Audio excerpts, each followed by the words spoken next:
अस्सलाम वालेकुम मेरे प्यारे दोस्तों आज की इस वीडियो में हम आपको एक हिंदू लड़की और एक मुसलमान लड़के का ऐसा वाकया बताने वाले हैं जो कि इस देश पर हिंदू और मुसलमान करने वाले लोगों के मुंह पे एक तमाचा है। जी हाँ दोस्तों, और साथ में हम आपको मुस्लिम लड़की और हिंदू लड़के का एक ऐसा वाकया बताने वाले हैं जिसको सुनकर भी आपका दिल खुश हो जाएगा। इसलिए आज की ये वीडियो आप सभी के लिए बहुत ही ज्यादा खास है। तो चाहे आप हिंदू हो या मुसलमान, आप इस वीडियो को आखिर तक जरूर देखें। और अगर आप इंसान और इंसानियत में फर्क नहीं समझते हैं तो आप इस वीडियो को दिल से एक लाइक करके अपने दोस्तों में शेयर भी कर दें, ताकि और भी लोगों तक ये वीडियो पहुंच जाए और वो लोग भी इस हकीकत को जान सके। तो चलिए दोस्तों, आज इस वीडियो को शुरू करते हैं। प्यारे दोस्तों, हमारा एक दोस्त है जिन्होंने अपनी जिंदगी का एक सच्चा वाकया हमको बताया है, जिसको सुनने के बाद हमें लगा ये वाकये को आप लोगों तक भी शेयर करना जरूरी है।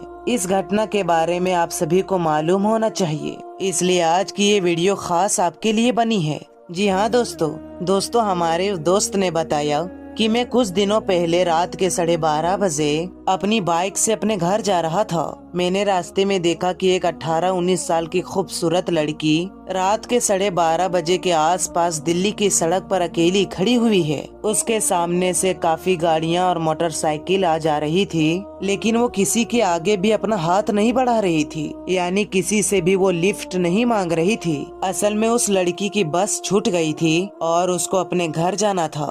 अचानक से उस लड़की को बुलेट पे एक लड़का आता हुआ दिखाई दिया। लड़की ने झट से उस लड़के के सामने अपना हाथ बढ़ा दिया, यानी कि उस लड़के से लिफ्ट मांगने लगी। उस लड़के ने अपनी बुलेट रोकी तो लड़की कहने लगी कि आप मुझे मेरे घर तक छोड़ देंगे क्या?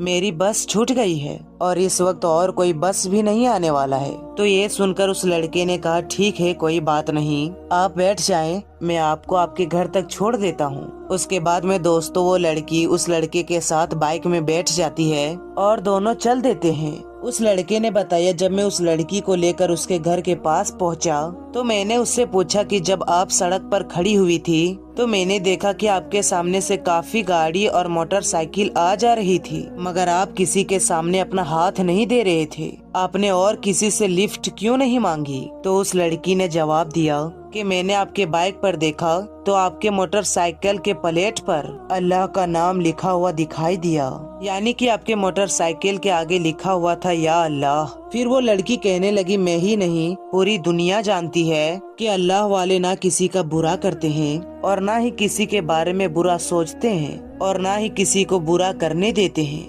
काश इस बात को सारी दुनिया अच्छी से समझ जाए कि अल्लाह को मानने वाले लोग कभी भी किसी का बुरा नहीं कर सकते, कभी भी दंगा फसाद नहीं कर सकते हैं, क्योंकि इस्लाम किसी भी बेगुनाहों को मारने का इजाजत नहीं देता।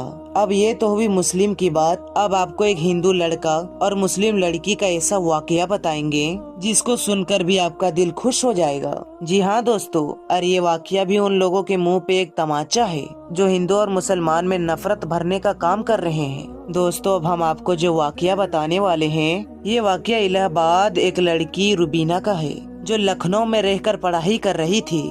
रुबीना उस दिन अपने घर इलाहाबाद जाने वाली थी, मगर उसी दिन उसके फ्रेंड के घर पार्टी थी। उसने सोचा कि पहले फ्रेंड के घर पार्टी अटेंड कर लेती हूँ, उसके बाद मैं शाम को अपने घर के लिए रवाना हो जाऊंगी। उसने ये सोचकर अपना रिजर्वेशन भी करवा लिया था। उसके बाद रुबीना ने अपने फ्रेंड के घर पार्टी अटेंड की। उसके बाद वो सीधा वहाँ से निकलकर रेलवे स्टेशन पहुँच गई और जाकर वो एक ट्रेन के बोगी में बैठ गई। रुबीना का रिजर्वेशन जिस बोगी में था उसमें लगभग सिर्फ लड़के ही थे। रुबीना टॉयलेट के जाने के बहाने में पूरी बोगी घूम आई थी। मुश्किल से उसको बोगी में 1 या 2 औरतें ही दिखाई दी थी, यानी उस बोगी में सारे लड़के ही लड़के भरे थे। ये देखकर रुबीना बहुत घबरा गई और डर के मारे कांपने लगी, क्योंकि वो ट्रेन से पहली बार रात में सफर कर रही थी। इस वजह से वो पहले से ही बहुत घबराई हुई थी। ऊपर से उसकी बोगी में सारे लड़के ही मिले। ये देखकर और भी ज्यादा घबरा गई। इसलिए रुबीना ने खुद को रिलैक्स रखने के लिए चुपचाप अपने बैग में से एक मैगजीन निकाली और अपने सीट पर बैठकर पढ़ने लगी। बोगी में बैठे वो लड़के एक दूसरे से खूब हंसी मजाक कर रहे थे और जोर जोर से हंस रहे थे। उन लड़कों का ये ग्रुप शायद किसी खेल में जा रहा था। उसकी हंसी मजाक रुबीना की हिम्मत को और भी ज्यादा तोड़ रही थी। जैसे जैसे रात का वक्त गुजरने लगा वैसे वैसे रुबीना का डर बढ़ता जा रहा था। रुबीना डर और घबराहट की वजह से थर थर काँप रही थी। इतने में रुबीना के सामने सीट पर बैठा हुआ लड़के ने बोला, हेलो, मेरा नाम रियाज है और आपका नाम क्या है? तो ये सुनकर रुबीना बहुत डर गई और वो डर के मारे कहने लगी कि जी जी जी मैं। इसके आगे वो कुछ भी ना बोल सकी। तो इतने में रियाज ने कहा, चलो कोई बात नहीं, आप अपना नाम मत बताएं, वैसे आप कहाँ जा रही है? तो रुबीना ने धीरे से कहा कि इलाहाबाद। तो ये सुनकर रियाज चौंक गया और कहने लगा, क्या इलाहाबाद? अरे वो इलाहाबाद तो मेरी नानी का घर है, इस रिश्ते से तो आप मेरी बहन जैसी लगी, रियाज ने खुश होते हुए कहा। और फिर रियाज ने रुबीना को इलाहाबाद का अनगिनत बातें कहने लगा कि उसके नाना जी इलाहाबाद में काफी नामी व्यक्ति हैं, उनके दोनों मामा सेना में हैं। इस तरह रियाज रुबीना को इलाहाबाद का ढेर सारी बातें बताता रहा। अब धीरे धीरे रुबीना भी नॉर्मल होने लगी थी और रियाज की बातों में दिलचस्पी लेने लगी और रात भर फिर रियाज जैसे भाई के महफूज साए में सोती रही। सुबह रुबीना ने रियाज से कहा कि लीजिए, मेरा ये पता रख लीजिए और अगर कभी नानी का घर आना हो तो आप हमसे मिलने हमारे नानी के घर जरूर आ जाएं। तो ये सुनकर रियाज ने कहा कि कैसा नानी का घर? बहन, वो तो मैंने रात को आपको डरते हुए और घबराते हुए देखा, तो मैंने आपके दिल से भय और डर निकालने के लिए झूठे मूठे रिश्ते गाड़ने लगे। मैं तो पहले कभी इलाहाबाद गया भी नहीं हूँ। ये सुनकर रुबीना चौंक गई। फिर रियाज ने कहा कि बहन, ऐसा नहीं है कि सब लड़के बुरे ही होते हैं। किसी लड़की को अकेला देखा नहीं कि उसके ऊपर गिद्ध की तरह टूट पड़े। हम में से ही भाई और बाप भी होते हैं। ये कहकर फिर रियाज ने रुबीना के सर पर हाथ रखकर मुस्कुराने लगा और फिर वहाँ से चल दिया। रुबीना रियाज को देखती रही कि कोई सगा भाई आज उससे विदा हो रहा हो। रुबीना के आंखों में आंसू आ चुकी थी। तभी कुछ दूर जाने के बाद रियाज वापस आया और रुबीना से कहने लगा, हाँ बहन, मेरा नाम रियाज नहीं है बल्कि मेरा नाम राजेश है। ये सुनकर रुबीना और ज्यादा चौंक गई और सोचने लगी कि काश मेरे भारत में सब ऐसे हो जाएं, ना कोई हिंदू नाम पर लड़े और ना ही कोई मुसलमान के नाम पर लड़े, और हमारा देश और हमारा शहर और हमारा गांव, वहाँ पर सभी बहन बेटियां खुली हवा पर सांस ले सके और बिना किसी डर और भय के कहीं भी आ जा सके, जहाँ हर कोई एक दूसरे का मददगार बन सके। मगर कुछ लोगों ने, बिल्कुल खास नेताओं ने, लोगों के दिमाग में धर्म और मजहब का जहर घोल दिया है। आए दिन ऐसा वैसा बयान देते रहते हैं जिसे हिंदू के दिमाग में मुसलमानों के लिए नफरत भर दी जाती है और मुसलमानों के दिलों में हिंदुओं के लिए नफरत भर दी जाती है। ये कुछ लोग हैं जो नहीं चाहते हैं कि देश में हिंदू और मुसलमान सब आपस में मिलजुल कर रहे, क्योंकि इसे देश में नफरत फैलाने से औरतों का फायदा मिलता है।